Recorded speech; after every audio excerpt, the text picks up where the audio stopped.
22 years since the creation of the Agile Manifesto, and it seems that there's still a lot of confusion floating around, especially when we start talking about scaling agility, implementing Agile in large, complex organizations. The success stories are very few. Is this all true? Do you also feel that implementing Agile is hard? Do you know companies that are currently struggling to implement agility? Or am I the only one? Today I want to share 4 things that you should stop doing when going through an agile transformation. Anti-patterns that I've seen many companies do that resulted in either a failed transformation or wasting years going into the wrong direction. Starting with number 1, believing that agile is a one-time thing. There's this very common belief that you can just hire agile coaches, some agile coaches, experienced agile coaches, some scrum masters, some consulting companies. You know who I'm talking about. You can just hire all these people and start implementing agility and be done in 6 months. Transformation takes years. The process itself takes years. It has a starting place, intermediate state, and a defined end state. All these things, constant evolution, growth. The market is changing. The customer is changing. You need to change with them. You can't just change like that in 6 months. It's not a linear process. You can't just implement a new process, implement a new way of thinking, a new culture, and you're done. In my experience, it's never the case. Changing the mindset of people, especially a lot of people, everyone in the organization, it's hard, extremely complex, and this can't be done in 6 months. And you can't just believe that you've changed someone and that there's no maintenance. This person will revert to where they were previously. That's why it takes years. A clear sign that your organization believes that Agile is a one-time thing or a one-time event is them running the Agile transformation like a project as a design phase, and then we execute the project. A clear end date, milestones, linear, and at the end of a project plan, at the date, the deadline, we are done with agility and we can move on to something else. And talking about projects, anti-pattern number 2, you're still working in projects. I have nothing against projects, extremely useful. But for the type of work that we do in software development, creative work, can people really work in projects? I believe it can be done. I know many companies that do it, working in projects in software development, successful projects, successful implementations. But working in projects can also lead to a lot of other anti-patterns. A few years ago, I was working with a company. They were trying to implement agility. So they started using Scrum. Very common. People just implement the Scrum framework. First thing they learn, Scrum. So they start working in sprints. I was working with a team, a small team, 10 people. And they had a lot of Scrum teams like that, a lot of Scrum teams of 10 people. And I was very surprised with this team. They were doing their sprints, their sprint planning, their sprint goal. And I noticed that they were working on many projects at the same time. The developers of a team working on many projects at the same time. So I asked the team, how many projects are you working on at the same time? And very proudly, we are working on 7, 9 projects at the same time. They were very proud of it. They said that they hired only developers that could handle this amount of projects, working on this amount of projects at the same time. Successfully working on 9 projects at the same time in a single sprint.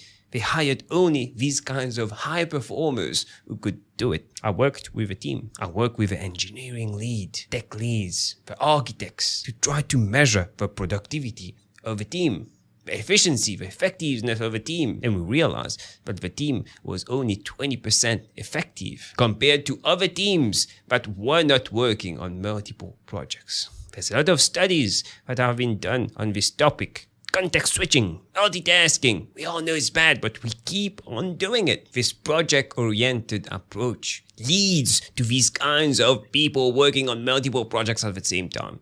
Instead of that, switch to a product mindset instead of a project mindset. Ensure that you have cross-functional team. They all together can deliver what we said we would do without the involvement of other teams. Ensure that the team is self-managed. Then focus on the product, on the feature. You can still work in projects, but you take the project and you break it down into multiple features. Enter all these features in the backlog, prioritized, and ensure that we are working on a feature. The whole team, we get it done, we move on to the next. We release it to production, to the customer. We get feedback, we move on to the next improvement, to the next feature. Try to eliminate completely context switching in the team, and I guarantee you that the team will be way more productive. Believe me, if all the Scrum teams are working on multiple things at the same time, your agile transformation will fail. Anti-pattern number 3, transforming on top of their current responsibilities,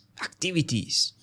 Transformation is hard. Shifting this mindset, there's a lot of learning, a lot of improvement involved, a lot of growth involved, a lot of going out of your comfort zone involved. And you need to do all these things. Companies expect that you do all these things. Your workload, your productivity shouldn't change. You keep doing what you are doing, and on top of that, you start growing, you start transforming. Transforming an organization is a long-term journey, requiring a lot of focus and dedication. Having 1-2 people working full-time on transformation on the side. These people are accountable. They are doing the plan. They are transforming the organization. And the rest, they have their current workload and they are expected to do all these new things, all these new trainings. Everyone in the company, or at least involved in the transformation, should understand the goal of a transformation. What are we trying to achieve? How we are going to achieve that, and what's the impact on their current workload. We shouldn't expect that these people have the same workload and just add things on top of that. Now, it won't work. We need to clearly communicate what's in it for them. Why should they transform, and what is expected from them. Agree on a list of activities that they will undertake and ensure that they are not overloaded. Productivity will decrease. The amount of output will decrease in the short term at least, and we should be okay with that because it's long-term thinking. It's not 6 months. And talking about communication, what's in it for them? Why should they transform? That's an anti-pattern. Anti-pattern number 4, believing that only top management should be aware of what we're trying to do with a transformation. We don't need to communicate to these developers. Let's build a strategy on our own. Decide with these agile coaches, consulting companies, how we'll transform them, and no need to communicate to the developers. In time, a few months down the line, they will get the communication when it's their turn to transform. This creates a lot of confusion, even panic. Just put yourself in the shoes of these developers. There's rumors in the organization. We are transforming. Your team will change. Your ways of working will change. You will become agile. You don't even know what agile is. Will I lose my job? Will my roles and responsibilities change? Will I report to someone else? How will my work be impacted? Nothing is said. There's no transparency. It doesn't make sense when you hear that, but it's extremely common to transform an organization like that. No transparency whatsoever. You hear about the transformation, clearly what's in it for you when it's your turn to transform. When someone will start working with your team, you're in a constant state of confusion and panic until then. Doesn't make sense. Be transparent. Everyone in the organization should know what we are trying to do. A single team, the organization, we are on the same boat and we are going to destination. Everyone should be motivated and know what's in it for them. Write this down. It's not enough to have a town hall with an entire organization or multiple teams or multiple departments mentioning that we are going through a transformation with some fancy slides and then no communication whatsoever for 6 months. No, constant communication. And even try to ask them, instead of telling them how they should transform, what transformation should look like, why not involve them in the process? Incredible idea. But that's what agility is all about. They are the experts. They know what they need to change, not you. Questions like, if you had every single week to produce quality, tested, working software that you could release to production, what would need to change in the organization, in our ways of working? If you had to change something, you had the power to change anything, and you had to change something with a culture or a mindset of the organization, what would you change? Ask them. And a bonus anti-pattern. Number 5, believing that agile transformation is all about practices. The Scrum events, daily Scrum, sprint reviews, sprint retrospectives. Start using Kanban, start working in sprints. What about the mindset? What about self-management, servant leadership, cross-functionality? Ask your team right now, or a Scrum team that you know, are they releasing every single sprint? A variable increment, quality work every single sprint? Are they collecting feedback from customers and using this feedback? Are they inspecting, adapting? I guarantee you that 99% of Scrum teams answer no to this question.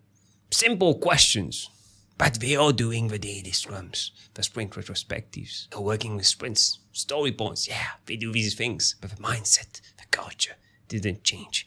Which brings me to my next point. If you want more tips, insights on Agile Scrum personal growth, click on the video that stands out the most on the screen right now, and I'll see you in a few seconds.